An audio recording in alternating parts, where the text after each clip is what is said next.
Hi hello ನಮಸ್ಕಾರ. ನಾನು ನಿಮ್ಮ ಟ್ರೇಡ್ ಕಿಂಗ್. ನಾನು ಕನ್ನಡಿಗ ಯೂಟ್ಯೂಬ್ ಚಾನಲ್ಗೆ ಸ್ವಾಗತ ಸುಸ್ವಾಗತ. ಸೊ ಎಂದಿನಂತೆ ನಾವು ಇವತ್ತು ಸಾಟರ್ಡೇ ಆಗಿದೆ. ಸೊ ಸಾಟರ್ಡೇ ಒಂದು ವೀಕ್ ಆಫ್ ಇರುತ್ತೆ ಎಲ್ರಿಗೂ.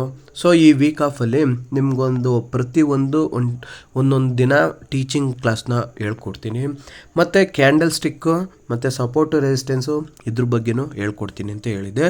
ಸೊ ಅದೇ ರೀತಿ ಇವತ್ತು dragon fly doji characteristics important, ಎಲ್ಲಿ ಟ್ರೇಡ್ ಮಾಡಬೇಕು, ಎಲ್ಲಿ ಸ್ಟಾಪ್ ಲಿಸ್ಟ್ ಇಡಬೇಕು, ಯಾವಾಗ ಕನ್ಫರ್ಮೇಷನ್ ಆಗುತ್ತೆ, ಯಾವ ಟೈಮಲ್ಲಿ ನಾವು ಟ್ರೇಡ್ನ ಮಾಡಬೇಕು, ಅದನ್ನೆಲ್ಲ ಕಂಪ್ಲೀಟಾಗಿ ಎಕ್ಸ್ಪ್ಲೈನ್ ಮಾಡಿ ವಿತ್ ಎಕ್ಸಾಂಪಲ್ ಕೊಟ್ಟಿದ್ದೀನಿ.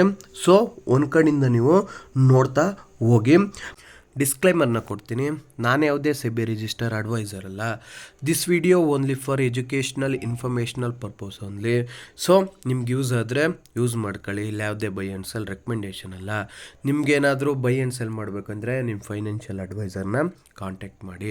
ನಾನು ಓನ್ಲಿ ಫಾರ್ ಎಜುಕೇಷ್ನಲ್ ಪರ್ಪಸ್ ನಿಮಗೆ ಟೀಚಿಂಗ್ ಮಾಡ್ತಾಯಿದ್ದೀನಿ. ಸೊ ನಿಮ್ಗೆ ಯಾರಿಗಾದ್ರೂ ನಾನು ಟೆಲಿಗ್ರಾಮ್ ಚಾನಲ್ ಜಾಯ್ನ್ ಆಗಬೇಕು ಅನ್ನೋದಾದರೆ ಲಿಂಕ್ ಕೊಟ್ಟಿದ್ದೀನಿ, ಹೋಗಿ ಜಾಯ್ನ್ ಆಗಿ. ಇವತ್ತು ನಮ್ಮ ಬುಲ್ಲಿಶ್ ಕ್ಯಾಂಡಲ್ನ characteristics patterns of dragon fly doji ಎಂಬ ಈ ಕ್ಯಾಂಡ್ಲು ಬಗ್ಗೆ, ಇದ್ರ ಫ್ಯೂಚರ್ಸ್ ಬಗ್ಗೆ, ಇದ್ರ ಸಿಗ್ನಿಫಿಕೆಂಟ್ ಬಗ್ಗೆ, ಮತ್ತು ಇದು ಫಾರ್ಮೇಷನ್ ಆದಾಗ ನಮಗೇನು ಇಂಡಿಕೇಷನ್ ಮಾಡುತ್ತೆ, ಸೊ ಯಾವ ಟೈಮಲ್ಲಿ ಫಾರ್ಮೇಷನ್ ಆದರೆ ನಾವು ಈ ಕ್ಯಾಂಡ್ಲನ್ನು ಯೂಸ್ ಮಾಡಿಕೊಂಡು ಬುಲ್ಲಿಶ್ ಟ್ರೇಡ್ ಮಾಡಬೇಕು, ಯಾವ ಟೈಮ್ ಫ್ರೇಮಲ್ಲಿ ಈ ಕ್ಯಾಂಡ್ಲು ಫಾರ್ಮ್ ಆದರೆ ನಾವು ಬುಲ್ಲಿಶ್ ಟ್ರೇಡ್ ಮಾಡಬೇಕು, ಮತ್ತು ಯಾವ ಟೈಮಲ್ಲಿ ನಾವು ಈ ಕ್ಯಾಂಡ್ಲನ್ನ ನಾವು ಅಬ್ಸರ್ವೇಷನ್ ಮಾಡಬೇಕು. ಸೊ ಅದನ್ನೆಲ್ಲ ನಾವು ಕಂಪ್ಲೀಟಾಗಿ ಇನ್ ಡೀಟೇಲಾಗಿ ನೋಡ್ತಾ ಹೋಗೋಣ. ಸೊ ಈ ಸ್ಕ್ರೀನಲ್ಲಿ ಕಾಣಿಸ್ತಿದೆ, ಇದು ನೋಡಿ, ಇದು ಕಾಣಿಸ್ತಿದೆಯಲ್ಲ, ಇದಕ್ಕೆ ಡ್ರ್ಯಾಗನ್ ಫೈ ಡೋಜಿ ಅಂತ ನಾವು ಕರಿತೀವಿ. ಇಲ್ಲಿ ಕಾಣಿಸ್ತೈತೆ ನೋಡಿ, ಇದಕ್ಕೆ ಡ್ರ್ಯಾಗನ್ ಫೈ ಡೋಜಿ ಅಂತ ಕರಿತೀವಿ. ಇಲ್ಲಿ ಸಿಂಗಲ್ ಕ್ಯಾಂಡಲ್ ಫಾರ್ಮೇಷನ್ ಅಂದರೆ ಇದು ನೋಡೋಕ್ಕೆ ಹ್ಯಾಮರ್ ಥರ ಇರುತ್ತೆ. ಹ್ಯಾಮರಲ್ಲೇನೋ ಒಂದು ಸ್ವಲ್ಪ ಬಾಡಿ ದೊಡ್ಡದು, ಬಾಡಿಗಿಂತ ಡಬಲ್ ವಿಕ್ಕಿದ್ರೆ ಅದನ್ನೇ ಹ್ಯಾಮರ್ ಅಂತೀವಿ. ಇದು ಬಾಡಿ ಚಿಕ್ಕದು, ವಿಕ್ ಜಾಸ್ತಿ, ಮೋರ್ ದೆನ್ 10 ಪಟ್ಟು ಜಾಸ್ತಿ ಇದ್ದರೆ ಅದಕ್ಕೆ ನಾವು ಡ್ರ್ಯಾಗನ್ ಫೈ ಡೋಜಿ ಅಂತ ನಾವು ಕರಿತೀವಿ. ಸೊ ಈ ಡ್ರ್ಯಾಗನ್ ಫೈ ಡೋಜಿನ್ ಅದ್ರದ ಲಕ್ಷಣಗಳೇನು ನೋಡ್ತಾ ಹೋಗೋಣ. ಸಿಂಗಲ್ ಕ್ಯಾಂಡಲ್ ಫಾರ್ಮೇಷನ್ ಅಂತ ಹೇಳ್ತೀವಿ. The dragon fly doji is a single candle stick pattern is single indecision or potential reversible in market. ಅಂದರೆ ಇದು ಇಂಡಿಸಿಷನ್ ಆಗಿ ತೋರಿಸುತ್ತೆ.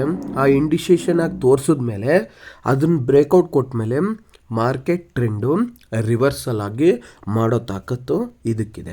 ಮತ್ತು it is A characterised by the long lower shadow. ಅಂದರೆ already ನಾನು ನಿಮ್ಮ ಸ್ಕ್ರೀನಲ್ಲಿ ತೋರಿಸೋದ್ನಲ್ಲ, ಶ್ಯಾಡೋ ಅಂದರೆ ಆ ಲೈನ್ ಇದೆಯಲ್ಲ, ಆ ಲೈನು, ಓಕೆನಾ. ಆ್ಯಂಡ್ ಈ real body and little no upper shadow, ಅಂದರೆ ಮೇಲ್ಗಡೆ, ಅಂದರೆ ಇಲ್ಲೈತೆ ನೋಡಿ, ಒಂದು ಲಿಟಲ್ಲಾಗಿ ಇಲ್ಲೇ ಚಿಕ್ಕದಾಗಿ ಶ್ಯಾಡೋ ಇದೆ, ಮತ್ತು ಇದು ಬಾಡಿ ಇದೆ. ಸೊ ಇದಕ್ಕೆ ನಾವು ಡ್ರ್ಯಾಗನ್ ಫೈ ಡೋಜಿ ಅಂತ ಕರಿತೀವಿ. ಸೊ ಅದ್ರದ್ದು ಸ್ಟೆಪ್ ಬೈ ಸ್ಟೆಪ್ ನೋಡ್ತಾ ಹೋದರೆ, small real body at the top, ಅಂದರೆ ಈಗಾಗಲೇ ತೋರಿಸಿದ್ನಲ್ಲ, ಆ ಒಂದು ಬಾಡಿಲಿ ಚಿಕ್ಕದಾದ ಒಂದು ಇದು ಇರ್ತಲ್ಲ, ಅದಕ್ಕೆ ನಾವು ಸ್ಮಾಲ್ ರಿಯಲ್ ಬಾಡಿ. ಆ ಬಾಡಿ ಏನಾದ್ರು ಫಾರ್ಮೇಷನ್ ಆದರೆ ಅದನ್ನು ಡ್ರ್ಯಾಗನ್ ಫೈ ಡೋಜಿ ಅಂತ ನಾವು ಕರಿತೀವಿ. ಮತ್ತು ಆ ಬಾಡಿ ಜೊತೆ ಲಾಂಗ್ ಲೋಯರ್ ಶ್ಯಾಡೋ, ಅಂದರೆ ಉದ್ದವಾದ ಒಂದು ಲೈನ್ ಇದ್ದರೆ, ಆ ಬಾಡಿಗೆ ಉದ್ದದಾದ ಒಂದು ಲೈನ್ ಅಟ್ಯಾಚ್ ಆಗಿದ್ರೆ ನೋಡಿ, ಇದಕ್ಕೆ ಬಾಡಿ ಅಂತೀವಿ. ಇಲ್ಲಿ ಏನೈತಿ ಗ್ರೀನ್ ಕಣ್ಣರ್ಗೆ ಈ ಒಂದು ಇದೊಂದು ಉದ್ದಾಗಿದೆಯಲ್ಲ, ಈ ಉದ್ದಾಗಿದೆಯಲ್ಲ, ಇದಕ್ಕೆ ನಾವು ಶ್ಯಾಡೋ ಅಂತ ನಾವು ಕರಿತೀವಿ, ಓಕೆನಾ. ಇಷ್ಟು ಒಂದೇನಾಯಿತು, small real body at the top and long lower shadow, ಅಂದರೆ ಅದು ಎರಡರ ಬಗ್ಗೆನೂ ತಿಳಿಸ್ಕೊಟ್ಟಿದ್ದೀನಿ. ಆಮೇಲೆ little or no upper shadow, ಅಂದರೆ ಇದೇನಿದೆ ನಮ್ಮದು ಈ ನಮ್ಮ ಡ್ರ್ಯಾಗನ್ ಫೈ ಡೋಜಿ, ಇದೇನು ನಾನು ಹೆಸ್ರು ಹೇಳ್ತಿದ್ದೀನಲ್ಲ, ಈ ಏನು ಹೆಸ್ರು ಹೇಳ್ತಿದ್ದೀನಿ, ಈ ಹೆಸ್ರಲ್ಲಿ ಇಲ್ಲಿ ಮೇಲೇನಾದರೂ ಸ್ವಲ್ಪ ವಿಕ್ಕು ಅಥವಾ ವಿಕ್ ಇಲ್ಲದೆ ಇರೋದಕ್ಕೆ ನಾವು ಆ ಥರನೂ ಬರ್ಬೋದು. Little or no upper shadow. The dragon fly doji typically has a little to no upper shadow ಇರಲ್ಲ, ಇಲ್ಲಾಂದರೆ ಲಿಟಲ್ ಬಿಟ್ ಇರುತ್ತೆ. Highest price of the day close and opening or closing price, ಅಂದರೆ ಓಪನ್ ಎಲ್ಲಾಗುತ್ತೆ, close ಅಲ್ಲೇ ಆಗುತ್ತೆ. So ಅಲ್ಲಿ ಒಂದು buying ಪ್ರೆಷರ್ನ ನಮಗೆ ತೋರಿಸುತ್ತೆ. ಇದು ಬಂದಾಗ ನಾವು ಪೊಸಿಷನ್ ಹೆಂಗಿರುತ್ತೆ, dragon fly doji can appears at the bottom of the down trend or within a period consolidation ಅಂತ ಗೊತ್ತಾಯ್ತಲ್ಲ. ಬಾಟಮಲ್ಲಿ ಏನಾದರೂ ಈ ಕ್ಯಾಂಡಲ್ ಫಾರ್ಮೇಷನ್ ಆದರೆ ಅಲ್ಲಿಂದನೇ ನೀವು ತಿಳ್ಕೊಂಬಿಡಿ ರಿವರ್ಸಬಲ್ ಸ್ಟಾರ್ಟ್ ಆಗಿದೆ. ಸೊ ಅದನ್ನು ಹೆಂಗಿಲ್ಲಿ ತೊಗೊಳ್ಳೋದು, ರಿವರ್ಸಬಲ್ ಸಿಗ್ನಲ್ ಹೆಂಗೆ ತೊಗೊಳ್ಳೋದು ಅಂದರೆ the dragon fly doji is consider a potential bullish reversible pattern especially when it appears in the bottom of the downtrend. ಅಂದರೆ it suggests that the selling pressure has been observed and that buyers are stepping in potentially leading to the reversal. ಅಂದರೆ ಯಾರೆಲ್ಲ ಪುಟ್ಟಲ್ಲಿ cell ಮಾಡಿರ್ತಾರೆ ಅವರೆಲ್ಲ profit booking ಮಾಡ್ಕೊತಿದ್ದಾರೆ. So ಮತ್ತೆ ಇಲ್ಲಿಂದ buying pressure start ಆಗ್ತಿದೆ, ಮೇಲ್ಗಡೆಯಿಂದ book ಮಾಡ್ತಾರೆ ಸೆಲ್ಲಿಂಗ್ ಪ್ರೆಷರ್ ಆಗಿದೆ. ಸೊ ಅನ್ನೋದನ್ನ ಇಲ್ಲಿ ರಿವರ್ಸಬಲ್ ಆಗುತ್ತೆ ಅನ್ನೋದು ಒಂದು ಇಂಡಿಕೇಶನ್ನ ಕೊಡುತ್ತೆ. ಅಷ್ಟಾಯ್ತಾ. The colour of the real body, the colour of the dragon fly doji real body is generally irrelevant. ಅಂದರೆ ರಿಯಲ್ ಬಾಡಿ, ಅದು ಬಾಡಿ ರಿಲೆವೆಂಟ್ ಆಗಿರಲ್ಲ, ಅಂದರೆ small size, do it's a small size ಇರುತ್ತೆ. The focusing on the longer shadow, already ಹೇಳಿದ್ನಲ್ಲ ಕೆಳಗಡೆ ತುಂಬ ಉದ್ದದ line ಇರುತ್ತೆ. Price action within the session not the colour of the candle. ಅಂದರೆ ಅದು ಬಾಟಮಲ್ಲಿ ಡ್ರ್ಯಾಗನ್ ಫ್ಲೈ ಡೋಜಿ ಗ್ರೀನಲ್ಲಾದ್ರೂ ಬರ್ಬೋದು, ಅದೇ ರೀತಿ ರೆಡ್ಡಲ್ಲಾದರೂ ಬರ್ಬೋದು. ಅದು ನಮಗೆ ಬೈಯಿಂಗ್ ಪ್ರೆಷರ್ನ ತೋರಿಸುತ್ತೆ, ಮಾರ್ಕೆಟು ರಿವರ್ಸಬಲ್ ಆಗುತ್ತೆ ಅನ್ನೋದನ್ನ ಇಂಡಿಕೇಟ್ ಮಾಡುತ್ತೆ. ಆಯಿತಾ. ಆಮೇಲೆ the volume consideration, higher trading volume during the formation of dragon fly doji. ಅಂದರೆ ಈ ಡ್ರ್ಯಾಗನ್ ಫ್ಲೈ ಡೋಜಿ ಆದರೆ ಕಂಪ್ಲೀಟಾಗಿ ವಾಲ್ಯೂಮ್, ಇಷ್ಟು ಜನ ವಾಲ್ಯೂಮ್ ಇದ್ದಾರೆ, ಇಷ್ಟು ಜನ ಪ್ರೆಷರ್ ಇದೆ, ಇಷ್ಟು ವಾಲ್ಯೂಮ್ ಇದೆ, ಸ್ಟ್ರೆಂತ್ ಇದೆ ಅಂತ ತೋರಿಸುತ್ತೆ. ಆಯಿತಾ. ಇದ್ರ ಕನ್ಫರ್ಮೇಷನ್ ಹೆಂಗೆ ತಗೊಳ್ಳೋದು, confirmation of dragon fly doji pattern is typically through the subsequent bullish price action, higher the close bullish candle following the dragonfly doji add a credibly reversible signal and confirm the shift in sentiment. ಈ confirmation ಹೆಂಗೆ ತೊಗೋತೀರಿ, ಒಂದು dragon fly candle ಆಯಿತು, ಆ dragon fly ಕ್ಯಾಂಡಲಲ್ಲಿ ಅದನ್ನು break out ಕೊಡ್ತು, ಬಾಟಮಿಂದ ಒಂದು support ಇದ್ದು ಅದು ಬ್ರೇಕೌಟ್ ಕೊಡ್ತು. ಸೊ ಈ ಡ್ರ್ಯಾಗನ್ ಫ್ಲೈ ಡೋಜಿ ಯಾವುದೇ ಒಂದು ಕ್ಯಾಂಡಲ್ ಸ್ಟಿಕ್ನ ನೀವು ಯೂಸ್ ಮಾಡಿದರೆ ಅದ್ರ ಜೊತೆ support, resistance, price action, supply demand zone ನೀವು ಯೂಸ್ ಮಾಡಬೇಕು. ಸೊ ಆ ಒಂದು ಝೋನಿಗೆ ಬಂದು ಅದು ಉಲ್ಟಾ ಆಗ್ತಿದೆ ಅಂತ ಕಂಡಾಗ ಅದು ಬ್ರೇಕೌಟ್ ಆದಾಗ ಇಲ್ಲಿಂದ ಕನ್ಫರ್ಮೇಷನ್ ಸಿಕ್ಕಿದೆ ಅಂತ ನಮಗೆ. ಸೊ ಇಷ್ಟು ಆ ಕ್ಯಾಂಡಲ್ ಬಗ್ಗೆ ಆಯಿತು. ಸೊ ಅದ್ರದ್ದು psychology pattern, bearish sentiment before the pattern formation the market may be down trend or experiencing the selling pressure with price gradually declining and traded or predominantly bearish expectation further decline the sentiment is a pessimistic by the buying interest in the week. ಅಂದರೆ already ಅದು bottom ಹತ್ರ ಬಂದಿರುತ್ತೆ. So ಎಲ್ಲಾದರೂ ಅವರು selling start ಮಾಡ್ತಾರೆ, ಮತ್ತು ಇಲ್ಲಿ buying pressure ಆಗ್ತಿದೆ, ಇಲ್ಲಿ ಬೈಯಿಂಗ್ ಇಂಟ್ರೆಸ್ಟೆಡ್ ಇಸ್ ವೀಕ್ ಅನ್ನೋದನ್ನ ತಿಳ್ಕೊಳ್ಳೋ ಥರ ಅದು ತೋರಿಸ್ತಾ ಇರುತ್ತೆ. ಓಕೆನಾ. ಇಷ್ಟು ಒಂದು dragon fly doji psychology pattern ಅಂತ ಆಯಿತು. ಡ್ಯೂರಿಂಗ್ ದಿ ಪ್ಯಾಟ್ರನ್ ಫಾರ್ಮೇಷನ್ ನೋಡಿ, ಇದು initial sell off dragon fly doji forms when during the trading session price drop significantly reflecting continued the selling pressure. Already ಹೇಳಿದ್ನಲ್ಲ, ಅಂದರೆ ಅದನ್ನೆಲ್ಲ ಸೇರಿಸಿ ನಾನು ನಿಮಗೆ ಒಟ್ಟು ರಾಶಿಲಿ ಹೇಳಿದೆ. ಸೊ ಇದು ಒಂದೊಂದೇ ಸ್ಟೆಪ್ ಬೈ ಸ್ಟೆಪ್ ಇದೆ. ಸೊ ಒಂದೊಂದೇ ಸ್ಟೆಪ್ ಬೈ ಸ್ಟೆಪ್ ನಾನು ನಿಮಗೆ ಹೇಳ್ತಾ ಹೋದರೆ ಸುಮ್ಮನೆ ಟೈಮ್ ವೇಸ್ಟ್ ಆಗ್ತಾ ಹೋಗುತ್ತೆ. ಸೊ ನಾನು ಇಲ್ಲಿ ಕೊಟ್ಟಿದ್ದೀನಿ, ನೀವು ಇದನ್ನು ತೊಗೊಳ್ಳಿ. ಸೊ ಇಷ್ಟು ಈ ಕ್ಯಾಂಡಲ್ ಸೈಕಾಲಜಿ ಆಯಿತು, ಕ್ಯಾಂಡಲ್ ಸ್ಟಿಕ್ ಕ್ಯಾರೆಕ್ಟರಿಸ್ಟಿಕ್ ಆಯಿತು, ಕನ್ಫರ್ಮೇಷನ್ ಆಯಿತು, ಮತ್ತು ಅದನ್ನು ಹೇಗೆ ಐಡೆಂಟಿಫೈ ಮಾಡೋದು ಅನ್ನೋದು ನಾವು ತಿಳ್ಕೊಂಡಾಯಿತು. ಇನ್ನು ನೆಕ್ಸ್ಟ್ ಏನು ಮಾಡ್ತೀವಿ ಅಂದರೆ, how can you trade the position and entry. ಅಂದರೆ ನಾವು ಇದು ಬಂದಾಗ ನಾವು ಹೆಂಗೆ ಟ್ರೇಡ್ ಮಾಡಬೇಕು. ಅಗ್ರೆಸಿವ್ ಎಂಟ್ರಿ ಪಾಯಿಂಟ್ ಅಂದರೆ ಬೇಗ ಕ್ವಿಕ್ ಆಗಿರಬೇಕು. Enter the long position immediately after the dragon fly doji candle close. ಅಂದರೆ ಡ್ರ್ಯಾಗನ್ ಫ್ಲೈ ಡೋಜಿ ಬಂದಿದ್ದಕ್ಕೆ ಇಮ್ಮಿಡಿಯೇಟ್ಲಿ ನಾವು ಒಂದು ಬಾಟಮಲ್ಲಿ ಬಂದು ಒಂದು ಸಪೋರ್ಟ್ ಜೂನಲ್ಲಿ ಬಂದು ಆ ಕ್ಯಾಂಡ್ಲು ಫಾರ್ಮೇಷನ್ ಆದರೆ ನಾವು ಅಲ್ಲಿಂದ ಬೈಯಿಂಗ್ಗೆ ನಾವು ಪ್ಲ್ಯಾನ್ ಮಾಡ್ಬೋದು. Place the stop loss under the low of the dragon fly doji candle and manage. ಅಂದರೆ ಅದೇನು ಒಂದು ಲೈನ್ ಬಂದಿರುತ್ತೆ ಡ್ರ್ಯಾಗನ್ ಫ್ಲೈ ಡೋಜಿ, ಅದ್ರ ಕೆಳಗಡೆ ನಾವು ಸ್ಟಾಪ್ ಲಾಸ್ ಇಡಬೇಕು.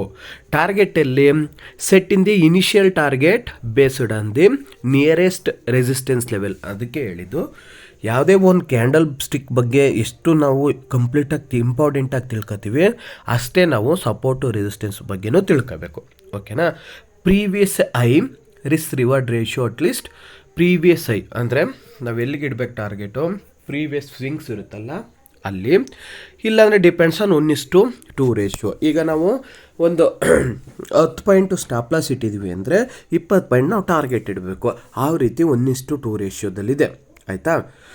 ಇನ್ ಕನ್ಸರ್ವೇಟಿವ್ ಎಂಟ್ರಿ ಪಾಯಿಂಟ್, ನಾವು ಕನ್ಸರ್ವೇಟಿವ್ ಎಂಟ್ರಿ ಪಾಯಿಂಟ್ನ ನಾವು ಎಲ್ಲಿ ನೋಡೋದು, wait for the confirmation candle. ಆಯಿತಾ.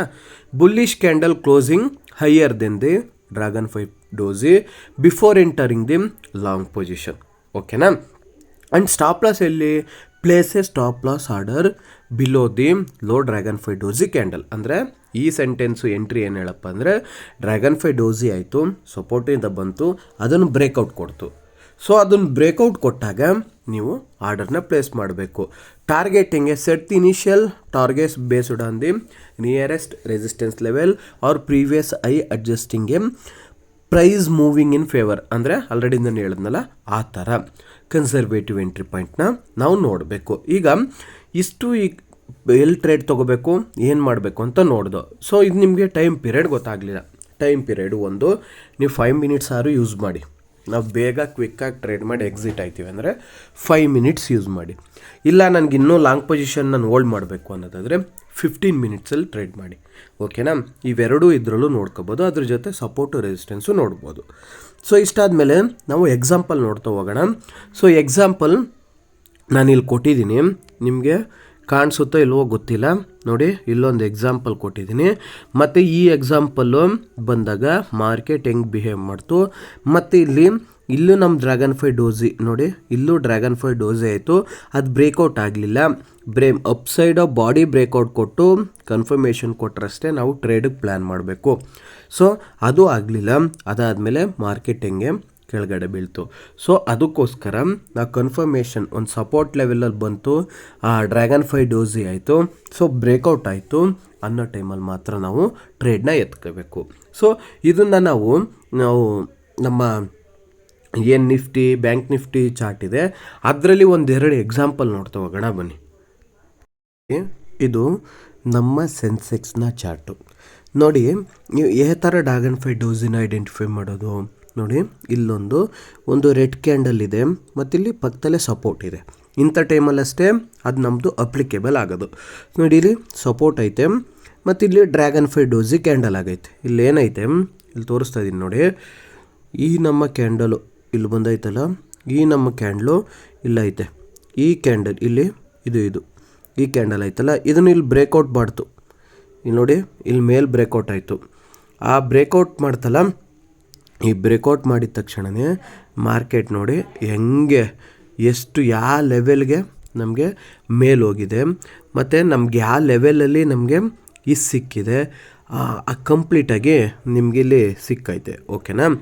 ಸೊ ಅದೇ ರೀತಿ ನೋಡಿಲಿ, ಇಲ್ಲಾಯಿತು ಕನ್ಫರ್ಮೇಷನ್ ಬ್ರೇಕೌಟ್ ಕೊಡ್ತು ಯಾವ ಲೆವೆಲ್ಗೆ, ನೆಕ್ಸ್ಟು 1:2 ರಿಸ್ಕ್ ರಿವಾರ್ಡ್ ನೋಡಿದ್ವಲ್ಲ, ನಮ್ಮ ರೆಸಿಸ್ಟೆನ್ಸ್ ಲೆವೆಲ್ಗೆ ಆಯಿತು, ಮತ್ತು ಇಲ್ಲಿಂದನೂ ಬ್ರೇಕೌಟ್ ಆಯಿತು, ಮತ್ತು ಇಲ್ಲಿಂದನೂ ಮಾರ್ಕೆಟು ಎಷ್ಟು ಚೆನ್ನಾಗಿ ಮೂವ್ ಆಯಿತು. ಇದು ಒಂದು ಎಕ್ಸಾಂಪಲ್ ಆಯಿತಾ. ಸೊ ಅದೇ ರೀತಿ ಇನ್ನೊಂದು ಎಕ್ಸಾಂಪಲ್ನ ಹುಡ್ಕೋಣ ನೋಡಿ. ಇನ್ನೊಂದು ಎಕ್ಸಾಂಪಲ್ ನಿಮಗೆ ಇಲ್ಲಿ ಕ್ಲಿಯರ್ ಕಟ್ಟಾಗಿ ಸಿಗುತ್ತೆ ನೋಡಿ. ಇದನ್ನು ನಾವು ಡ್ರ್ಯಾಗನ್ ಫ್ಲೈ ಡೋಜಿ ಅಂತೀವಿ, ಮತ್ತಿಲ್ಲಿ ಸಪೋರ್ಟ್ ಐತೆ ನೋಡಿ. ಇಲ್ಲಿ ಕಂಟಿನ್ಯೂಸ್ ಆಗಿ ಸೆಲ್ಲಿಂಗ್ ಪ್ರೆಷರ್ ಸ್ಟಾರ್ಟ್ ಆಯಿತು, ಅಂದರೆ ಪ್ರಾಫಿಟ್ ಬುಕ್ಕಿಂಗ್ ಆಯಿತು ಪುಟ್ಟಲ್ಲಿ ನೋಡಿ. ಹೆಂಗೆ ಬಿದ್ದೈತೆ, ಕಂಟಿನ್ಯೂಸ್ ಆಗಿ ಪ್ರಾಫಿಟ್ ಬುಕ್ಕಿಂಗ್ ಆಯಿತು, ಮತ್ತಿಲ್ಲಿ ಡ್ರ್ಯಾಗನ್ ಫ್ಲೈ ಡೋಜಿ ಆಯಿತು. ಸೊ ಈ ಡ್ರ್ಯಾಗನ್ ಫ್ಲೈ ಡೋಜಿ ಆದಮೇಲೆ ಆ ಡೋಜಿನ ಇಲ್ಲಿ ನಮ್ಮ ಮಾರ್ಕೆಟ್ ಏನು ಮಾಡ್ತು, ಇಲ್ಲಿ ಬ್ರೇಕೌಟ್ ಕೊಡ್ತು ನೋಡಿ. ಇದೇ ಲೆವೆಲಲ್ಲಿ ಎಷ್ಟು ಚೆನ್ನಾಗಿ ಒಂದು ಸಪೋರ್ಟ್ ಇದೆ, ಸೆಲ್ಲಿಂಗ್ ಪ್ರೆಷರ್ ಇದೆ, ಇಲ್ಲಿ ಬ್ರೇಕ್ಔಟ್ ಕೊಟ್ಟಿದೆ.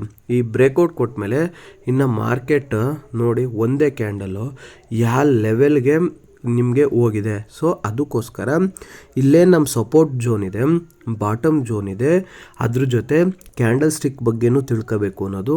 ಸೊ ಕಂಪ್ಲೀಟ್ಲಿ ಇದಕ್ಕೋಸ್ಕರನೇ ನೋಡಿ ಆಯಿತು. ಕಂಪ್ಲೀಟು ಇಷ್ಟು ಸೆಲ್ಲಿಂಗ್ ಪ್ರೆಷರ್ ಬಂದಿರೋದು ಈ ಲೆವೆಲ್ಗೆ ಬೈಯಿಂಗ್ ಬಂದಿದೆ ಅಂದರೆ ಬಿಕಾಸ್ ಆಫ್ ಡೋಜಿ. ಈ ಡ್ರ್ಯಾಗನ್ ಈ ಡೋಜಿ ಕ್ಯಾಂಡ್ಲಿಂದ ಹೆಂಗೆ ಮಾರ್ಕೆಟ್ ಕಿತ್ಕೊಂಡು ಮೇಲೋಯ್ತು ಅಂತ ನೀವೇ ನೋಡಿದ್ರಲ್ಲ. ಬೇಕಾದ್ರೆ ನೀವು ಸ್ವಲ್ಪ ಬೇಕಂದರೆ ಬ್ಯಾಕ್ ಟೆಸ್ಟ್ ಮಾಡಿ, ನಿಮಗೇನೆ ಕಂಪ್ಲೀಟಾಗಿ ಅರ್ಥ ಆಗುತ್ತೆ ಆಯಿತಾ. ನಾನು 5 ಮಿನಿಟ್ಸ್ ಟೈಮ್ ಫ್ರೇಮಲ್ಲೇ ನಾನು ಮಾಡಿರೋದು, ಆ 5 ಮಿನಿಟ್ ಟೈಮ್ ಫ್ರೇಮಲ್ಲೇ ನಾನು ನಿಮಗೆ ತೋರಿಸಿರೋದು, ಗೊತ್ತಾಯ್ತಾ. ಸೊ ಇನ್ನೂ ನಿಮಗೆ ಬೇಕು ಅಂದರೆ ಇಲ್ಲಿ ನೋಡಿ ಇಲ್ಲೊಂದಿದೆ ನೋಡಿ, ಇದನ್ನು ಡ್ರ್ಯಾಗನ್ ಫೈ ಡೋಜಿ ಅಂತಲೇ ನಾವು ಕರೆಯೋದು. ಇಂಡಿಸಿಷನ್ ಕ್ಯಾಂಡಲ್, ಅದನ್ನು ನಾವು ಡ್ರ್ಯಾಗನ್ ಫೈ ಡೋಜಿ ಅಂತಲೇ ನಾವು ಕರೆಯೋದು. ಈ ಡ್ರ್ಯಾಗನ್ ಫೈ ಡೋಜಿ ನೋಡಿ ಇಲ್ಲಿ ಸಪೋರ್ಟ್ ಐತೆ ಮತ್ತು ಇಲ್ಲಿ ಸೆಲ್ಲಿಂಗ್ ಪ್ರೆಷರ್ ಐತೆ. ಈ ಸೆಲ್ಲಿಂಗ್ ಪ್ರೆಷರಲ್ಲಿ ಡ್ರ್ಯಾಗನ್ ಫೈ ಡೋಜಿ ಆಯಿತು. ಈ ಡ್ರ್ಯಾಗನ್ ಫೈ ಡೋಜಿನ ಬ್ರೇಕ್ಔಟ್ ಕೊಡ್ತು. ಸೊ ಬ್ರೇಕ್ಔಟ್ ಕೊಟ್ಟ ಮೇಲೆ ರ್ಯಾಲಿ ನೋಡಿ 1 2 3 ನಿಲ್ಲೇ ಇಲ್ಲ, ರ್ಯಾಲಿ ಕಂಪ್ಲೀಟಾಗಿ ಕಿತ್ಕೊಂಡು ಮೇಲೆ ಹೊಂಟೋಯ್ತು.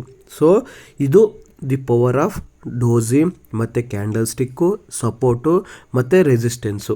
ಸೊ ಅದಕ್ಕೋಸ್ಕರ ನೀವೇನೇ ಒಂದು ಮಾರ್ಕೆಟ್ ಬಗ್ಗೆ ತಿಳ್ಕೊತೀನಿ ಅಂದರೆ ಒಂದು ಕ್ಯಾಂಡಲ್ ಸ್ಟಿಕ್ ಬಗ್ಗೆನೂ ತಿಳ್ಕೊಂಡಿರ್ಬೇಕು, ಇನ್ನೊಂದು ನಮ್ಮ ಸಪೋರ್ಟು ರೆಸಿಸ್ಟೆನ್ಸ್ ಹೆಂಗೆ ಹಾಕಬೇಕು ಅಂತಲೂ ತಿಳ್ಕೊಬೇಕು. ನಾನು ಸಪೋರ್ಟು ರೆಸಿಸ್ಟೆನ್ಸ್ನ ಆಲ್ರೆಡಿ ಹೇಗೆ ಹಾಕೋದು ಅನ್ನೋದನ್ನ ಬಗ್ಗೆನೂ ನಾವು ವಿಡಿಯೋ ಮಾಡಿದ್ದೀನಿ. ಸೊ ನೀವು ಒಂದು ಸತಿ ಹೋಗಿ ನೋಡಿ. ಇನ್ನೂ ನಿಮ್ಗೆ ಡೌಟ್ ಇದ್ದರೆ ನೋಡಿ, ಇಲ್ಲೊಂದೈತೆ ಡ್ರ್ಯಾಗನ್ ಫೈ ಡೋಜಿ, ಇಲ್ಲಿ ಸಪೋರ್ಟ್ ಐತೆ, ಇಲ್ಲಿ ಮೇಲಿಂದ ನೋಡಿ 1 2 3 4 ಇಲ್ಲಿಂದ ಸೆಲ್ಲಿಂಗ್ ಬಂದಿದೆ, ಇಲ್ಲಿಂದ ಸೆಲ್ಲಿಂಗ್ ಬಂದೈತೆ.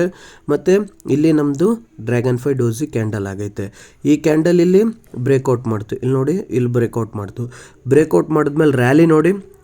ಫಸ್ಟ್ನೇದು ಒಂದು ಅಚೀವ್ಡ್, ಒಂದು ನಮ್ಮ 1:2 ರೇಷಿಯೋ ಅಚೀವ್ಡ್. ಸ್ಟಾಪ್ ಲಾಸ್ ಎಲ್ಲಿಡ್ತೀರಿ, ಇಲ್ಲಿರ್ತೀವಿ. ಟಾರ್ಗೆಟು 1 ಮತ್ತೆ ಬಂತು, ಮತ್ತೆ ಅದೇ ಝೋನಲ್ಲಿ ಬೈಯಿಂಗ್ ಹೋಯ್ತು.